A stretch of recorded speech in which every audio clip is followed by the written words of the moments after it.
ఏ 36 okay 36 బూతుల్లో ఏ booth లో కూడా 300 కంటే మెజారిటీ తక్కువ రావద్దు, సరేనా? మరి ఈ బీఆర్ఎస్ బీజేపీ అభ్యర్థులు కూడా నేను మాట్లాడడం టైం వేస్ట్ కదా, ఇప్పుడు అనవసరం, మన స్థాయికి తగ్గించుకుంటాం. రఘువీరారెడ్డి మంచి ఎంపీ కాబోతున్నాడు. గతంలో ఏ విధంగా అయితే మీ అన్ని అంశాలు నేను పార్లమెంట్లో పదే పదే ప్రస్తావించి మన ప్రాంతానికి చెందిన కృష్ణా నదీ జలాల విషయంలో, మన ప్రాంతానికి చెందిన రైల్వే లైన్ విషయంలో, మన ప్రాంతానికి చెందిన రహదారుల విషయంలో, లంబాడీల రిజర్వేషన్ల విషయంలో,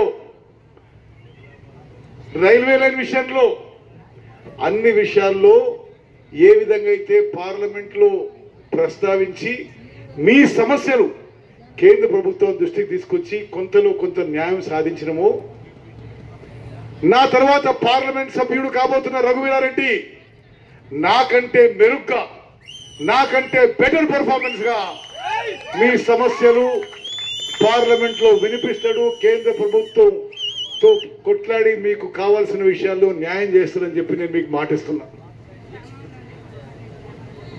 మీలో చాలా మంది చాలా చిన్నపిల్లల నుంచి నాకు తెలుసు. నేను మొదటిసారి ఎమ్మెల్యే పోటీ చేసినప్పుడు మీకు చాలా మందికి ఓటు హక్కు కూడా లేకుండే.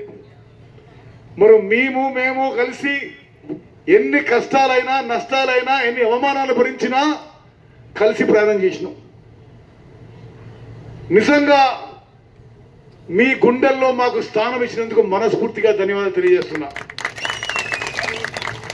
మీ అందరికి తెలుసు, నాకు పద్మావతి గారికి వేరే కుటుంబం లేదు. మీరే మా కుటుంబ సభ్యులు, మీరే మా పిల్లలకు భావిస్తున్నారు. ఈరోజు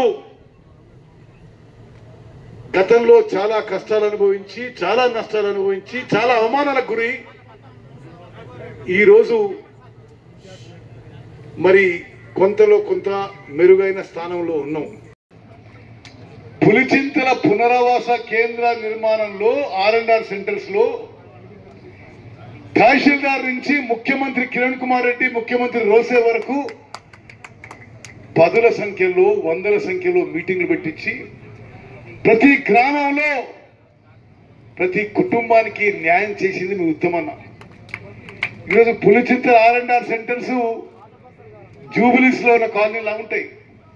ఏం చూడండి, మరి ఇక్కడి నుంచి చింత్రియాల వరకు ఆ పునరావాస కేంద్ర నిర్మాణంలో ప్రతి కుటుంబానికి, ప్రతి ఊరికి, ప్రతి బజార్కి న్యాయం చేసింది ఉత్తమన్న. ఆ విషయం కూడా గుర్తు చేస్తున్నా. నేను మోర్చర్ ఎమ్మెల్యే అయినప్పుడు ఇప్పుడు మనోహర్ ప్రసాద్ కలెక్టర్, నేను దొండపాడు తీసుకొచ్చిన, దొండపాడు నుంచి చింత్రియాలు తీసుకుపోయినా, ఆ ఊర్లన్నీ చూపెట్టిన. కృష్ణా నది ఒడ్డున ఉండే ఈ ఊర్లకి తాగునీరు లేదు, సాగునీరు లేదని. నేను ప్రతిపక్ష ఎమ్మెల్యే అయినా ఆనాటి కలెక్టరు, ఆనాటి ప్రభుత్వము మనం రిప్రజెంట్ చేసింది సరియైందిగా భావించి మొత్తం కిష్టపట్ట గ్రామాలన్నిటికీ సుమారు అన్నిటికీ కూడా లిఫ్ట్ ఇరిగేషన్ స్కీమ్స్ మంజూరు చేయించి కట్టడం జరిగింది. ఆ మాజీ సర్పంచ్ కోసం చూస్తున్నాడు. ఒకరోజు నేను ఊర్లోకి వస్తే ఎమ్మెల్యేగా తాగునీరు లేక అల్లాడిపోతుంది జనం. అలకపోస్తే ఫైన్ వేస్తున్న సర్పంచ్. మరి కృష్ణా నది నుంచి దొండపాడికి మంచినీళ్ళు తీసుకొచ్చింది మీ ఉత్తమన్న. దొండపాడి నుంచి లిఫ్ట్ కట్టించి సాగునీరు తీసుకొస్తుంది మీ ఉత్తమన్న. ఆ రోజు దొండపాడులో భూముల రేట్లే ఉండే, ఈ రోజు దొండపాడులో భూముల రేట్లే ఉన్నాయో ఆలోచన చేయండి. అయినా సరే మధ్య మధ్యలో నాకు కూడా మైనసే ఇచ్చింది మీరు. నేను నిలబడడం కూడా లోపలికి వేసేసాను. మరి అయినా సరే దొండపాడు గ్రామస్తులు, దొండపాడులో ముఖ్యులు అంటే నాకు ఎంతో ఇష్టం. నేను ఈ గ్రామానికి రావడం ఎంతో సంతోషిస్తున్నా. For more videos like this, subscribe Big TV channel.